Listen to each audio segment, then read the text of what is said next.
Well, my name is Mohammed Afzal Khan, but I just use Afzal Khan, and I'm a member of Parliament for Manchester Gorton, and I'm also a shadow immigration minister. I think I have an interesting story in the sense my journey, my life, how I've moved around. I was born in Pakistan, Jhelum.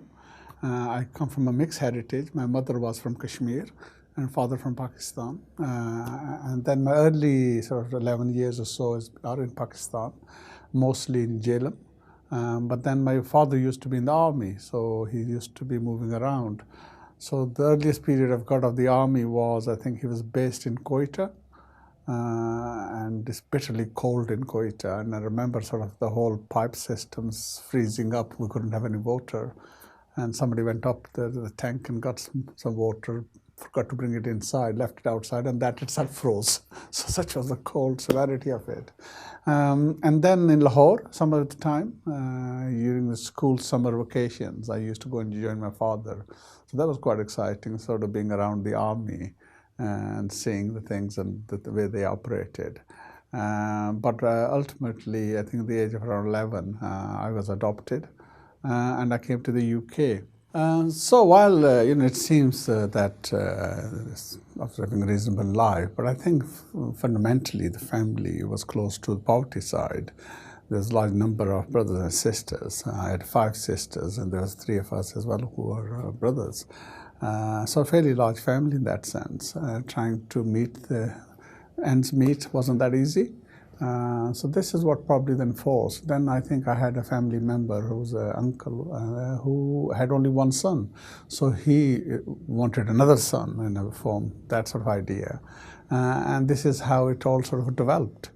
So when I got here, I think it was difficult actually.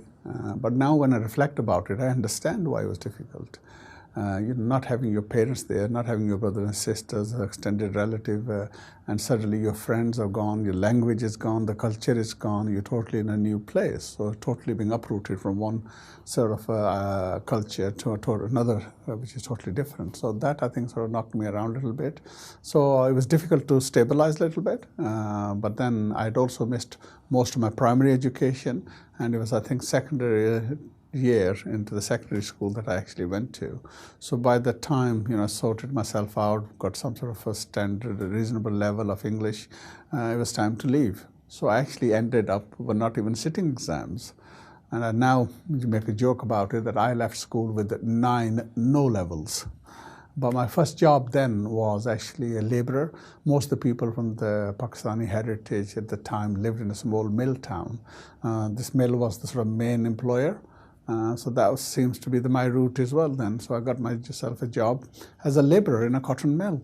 So this small mill town is actually Briarfield, Lancashire. It's a small place. And like I said, the main employer was only one mill, which is Smith & Nephew. Everybody seemed to get a job there. When I got the job, initially again excited, I'm going to be working, I'm going to be earning money. But then suddenly you realize it's not that easy when you work. Especially working as a labourer in a cotton mill. These days, we don't have cotton mills, but at the time there were quite a few, especially around Lancashire. And it's dusty, noisy, damp. It's not something which is pleasant actually. So within a couple of years or so, as soon as I was 18, again with the idea that you can earn more money for doing the night shift, so I ended up sort of going straight into the night shift, also progressed, became a battery filler, and then by this time also a weaver. So that's one of the skills I picked up on, being a weaver. But then I thought to myself, hold on, what's happening here? And I remember finishing one night, working all night shift, and then in the morning around 6 o'clock I finished and walking up, and it's like a hilly place. And I went halfway up and then suddenly stopped. I turned around, and because of the height I'd gained, I could see the whole Smith & Nephew, the mill. And that moment, I thought to myself, do I want to spend the rest of my life working in this mill? Many others were doing that. It wasn't difficult, actually, the answer. No, I didn't. But then I think as I started thinking deeper, I realized that I had not done that well in education as well. And ultimately, if you want to do well, it's helpful to have good education. It does do the leveling of the field, and then it also opens up the doors. So then I thought, well, how do I square this up? I still have a responsibility, still have a family back in Pakistan. I need to help them as well. Brothers and sisters are getting married, and all those sort of expenses are around the corner there as well for me. And then I realized my future didn't lie in Smith and Nephew as well. So what do I do? And that then took me through a journey that I need to get education.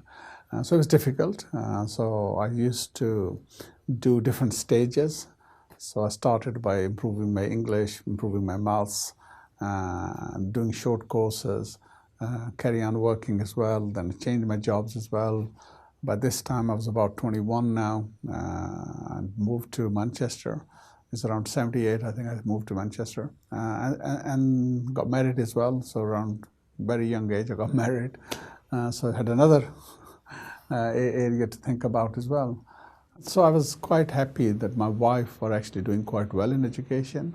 So then sort of between us, we agreed that she carries on studying and I'll support. So then I was doing a lot of different types of work, including a bus driver, youth worker, teaching in mosque, working in restaurants, taxi, you name it, the whole list is there. I've been doing different things. And then I joined the police. That was interesting because I thought that we needed, as a community, to be engaged. And there clearly was a gap there in sort of those days. There wasn't enough BME Asian people in the police. And I thought, well, this is our country, this is where we're going to live, then it's absolutely important that we actually get engaged.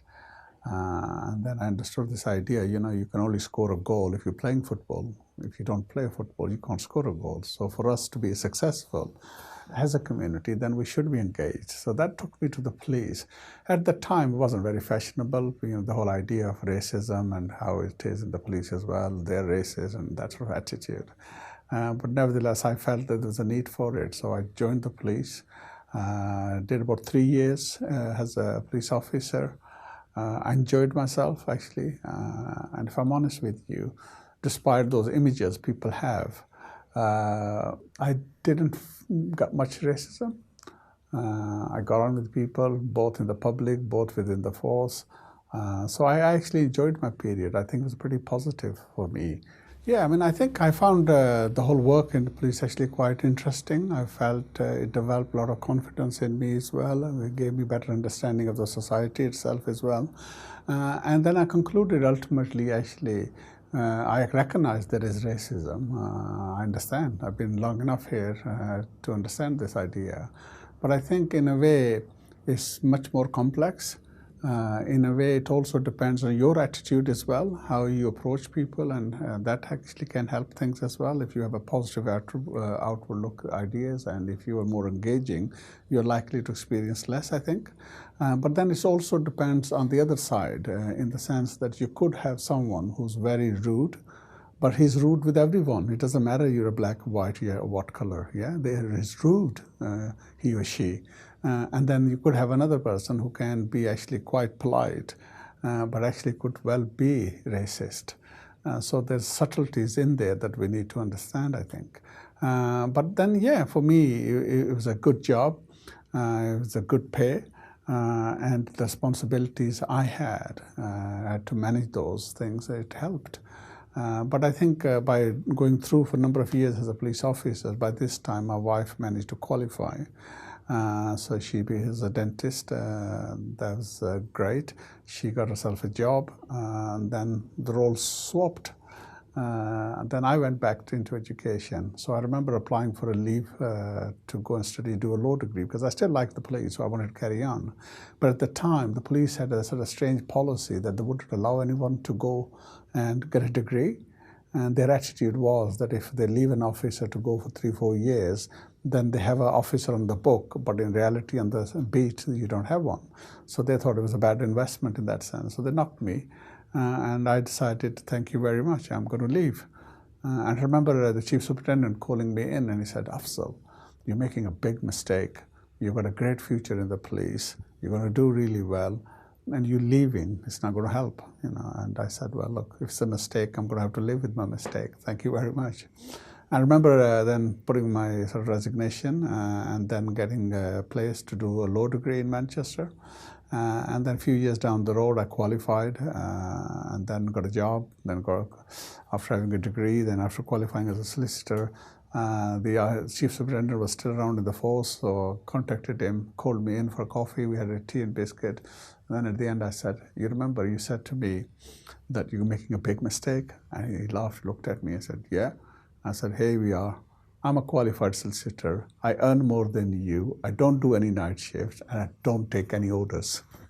He said, well done. So that was a good positive step, I suppose, forward for me. I worked hard then in the law firm. That firm also then expanded, became more and more people to be employed. And then down the road, they offered me to be a partner. So then around 1988, this is then when I officially sort of joined Labour Party, and I've been a member ever since. Everything I've done ever since in the political side is through Labour Party machine. In 2000, I had the opportunity to stand. I won a seat for the Labour Party against the Trents. That was an amazing experience for me.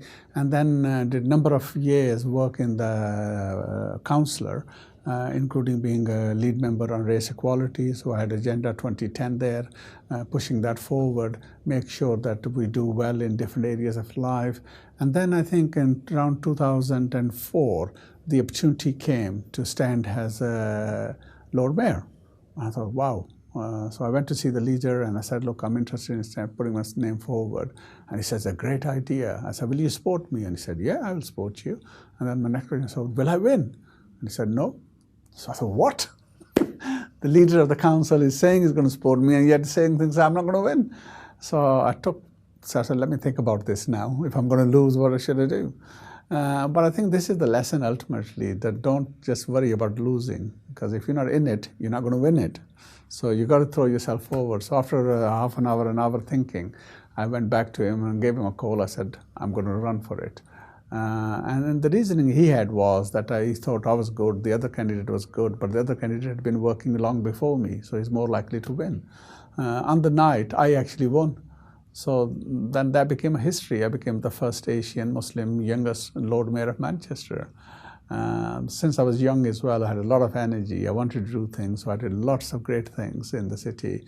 The record I hold is still nobody's ever broken. No one has ever won Mayor of the Year in the country in Manchester's history. I'm the only one, before or after. Nobody's ever done that. I did about 1,000 engagements in a year. No one's ever broken that record. I raised about £4 or £5 million. No one has ever raised that much money. So a lot of great work on community cohesion, reaching out, a lot of work with the Muslim world as well, reaching out to stuff. So that was a sort of good lift for myself as well. And then did lots of other things in the council. I was a lead member on race equality, finance, personnel, and then also I was children's services, so all the schools in Manchester, because I valued education. I thought it was really strange in a sense how my journey developed. I left school with no qualification, ended up with responsible for all schools in Manchester, all colleges there, and I also used to sit on Manchester University Board of Governors. So from zero age to all the way to the top PhD, I was involved in education, and someone who's never passed any exam and left school. So that was really good, but it was my passion, ultimately. I made some great changes there as well. Then as a Lord Mayor also managed to also set up a British Muslim Heritage Centre. There's an amazing building, great 2-star listed building. We were able to put the money together very quickly. Being a Lord Mayor helped for people to donate as well. And that's amazing, it's still going there. And then I was also been heavily involved with United Against Fascism, against the extremists, basically. And then also Hope Not Hate. I'm a founding member of both of those organizations. And then I got engaged with a campaign to stop Nick Griffin, the British National Party leader, being elected from the Northwest to be the representative in the European Parliament. Sadly, in 2009, we lost. He won. He became our representative, and I remember being in the town hall when the result came out, and that's when I then really made my mind up. I thought, right, you won. Next time you're not going to win. And that took me to the journey towards the European Parliament.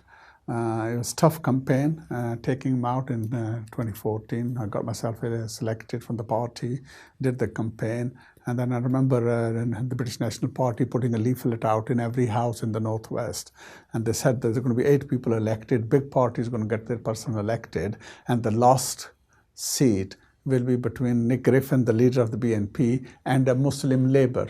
That's what they put. I was really angry, and I thought, why are you bringing my faith into this? Yeah, stand on your party policies. I'll stand in my party policies. But then, carried on working hard. On the election night, he lost, I won. So then I couldn't resist it. I went over to the Nick Griffin and I said, you put a leaflet out telling the people of the Northwest that they should vote for you, yeah, and not for Muslim Labour.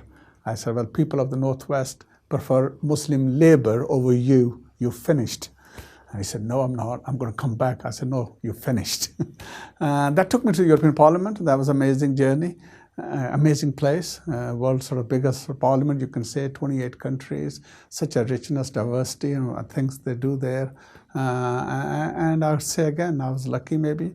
I was appointed Vice President of Security and Defense, very sensitive subject, all the difficulties, problems that are in the world. But it also provided an amazing opportunity for me to grow, for me to understand, for me to move around at the international level with different countries. It gave me great access. The leader of the S&D group, Gianni Patella, was an amazing guy. He saw the potential. He understood that things could be done. He understood why there's a need for building the dialogue between the Muslim world and the European Union. So he appointed me as a special representative. So amazing, again, experience and responsibility to get into that sort of position, which again opened up the whole Muslim world for me more and more. I did some good work there. I was shadow rapporteur as well for Bosnia. We're trying to bring Bosnia into the Europe, so all that sort of work went in. And then another opening came in Manchester when the late Sir Gerald Kaufman, he died, and there was a seat which was needed, somebody to represent us here in Parliament. My initial idea was always not to be in the European Parliament. I wanted to be in the National Parliament. Nick Griffin kindly took me to that side. So I stood, and then I won. I ended up having George Galloway, my opponent. That was interesting. Someone I knew, I have worked with, but I couldn't understand what is he doing in Manchester. Why is he standing against me? But I think the result I got was really impressive. I got about 71% of the votes. Biggest vote in the history of Manchester for anybody, 32,000 majority, brought me here. So here we were in 2017, just being elected, coming here to the Parliament for the first time. Within 3 weeks, Jeremy Corbyn, Diane Abbott comes and says, would you be on the front bench? And I joked with him. I said, I don't know the left and right in the Parliament yet. I've just got here. And he looked at me, he said, you're not a young man, you've got lots of experience, get on with it. So they put me on the front bench, a little bit scared, to be honest. I thought, wow, immigration is not an easy subject. It's a difficult subject. It's a hot potato. We just had a referendum, which we lost. One of the reasons is to do with immigration, being thrown in the deep end. So right, here we go. But my background, the history, experience, the work I'd been done as a solicitor, so all that helped as well. So I worked extremely hard, really, trying to give tough time to the current Tory government. So we're picking on lots of issues, asking lots of questions. And then we've come across so many issues, actually, where we ended up the Home Secretary resigning. That's linked to the Windrush, the whole issue, the way it was handled. People who came here as a Commonwealth citizens from West Indies, other parts, including India, Pakistan, things. In the 60s, they came here, worked all their life, gave their blood, sweat and everything, and here they were being treated in a way that they were no longer even a citizen. So they were British citizens, yeah, because at that time it was a British Raj, it was the empire idea, so they were British, yeah. But they've been thrown out, been prevented to have a house, go to the hospital, have a rent or jobs like that. So it's awful treatment. And then Prime Minister had to apologize as well. So all that happened, and we're still dealing with that rush now, even now. And they're trying to deal with the compensation and all this. They still don't know the full scale of the impact, people who've been affected. Yeah, so while doing this work, it's an amazing opportunity being in the Parliament because it allows you to pick up so many different issues. In a sense, it's a privilege and opportunity for you to really pick and choose things as well, what interests you. So one of the things that drives me is, like I said, social justice, fairness. I want to see everyone being treated equally. So for me, being a Muslim actually means we should be engaged. Islam doesn't teach us to be isolated. Islam actually teaches us to be engaged. So one of the areas where we really need to get sharper at, better at, is engaging with the wider society. We're lucky to be living in a country which is multicultural, multi-faith, it's amazingly diverse. It helps all of us to enrich our life, but that means each one of us have a responsibility to take a step towards one another. And that's the responsibility the Muslims need to understand as well. And they need to be thinking about their neighbors. They need to be thinking about how do we open up the mosques. They need to be thinking of, how do we engage more in schools? How do we engage more at the workplace? So all that sort of public space using to reach out will actually break down a lot of these prejudices as well, because at the heart of one part of this issue is ignorance. So if the more we can knock out the ignorance, and that can happen through such this idea.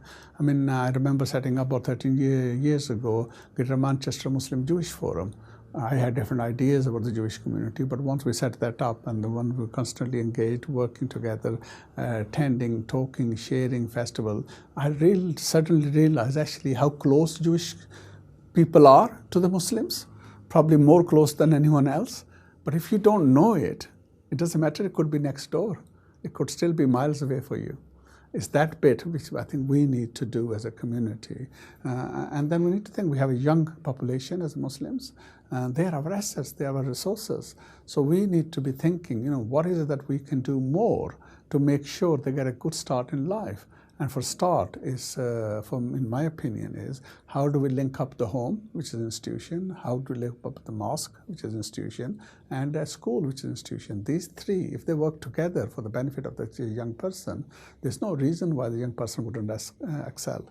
They will, but we need to coordinate. But the attitude some of our parents have is, I've taken them to the mosque, I've done my job. I've taken them to school, I've done my job. No, they are your helpers, your job. Carry on with working with these, work with the mosque, work with the school, be a school governor. These things will make a difference. You'll improve your child's life and you will allow other people's children to benefit as well. So these are some of the changes I would say as a community we need to make, and that at the heart of it is being more engaged. I mean, I always say this, look at me. Where did I start? I came into this country now with £1 in my pocket. I didn't pass any exams. But here I am, the only Muslim in the world who has served in the European Parliament, in the British Parliament. So our young people, actually, they need to understand this. They need to work hard. They need to aim high. And there's no reason why they cannot be Prime Minister of this country.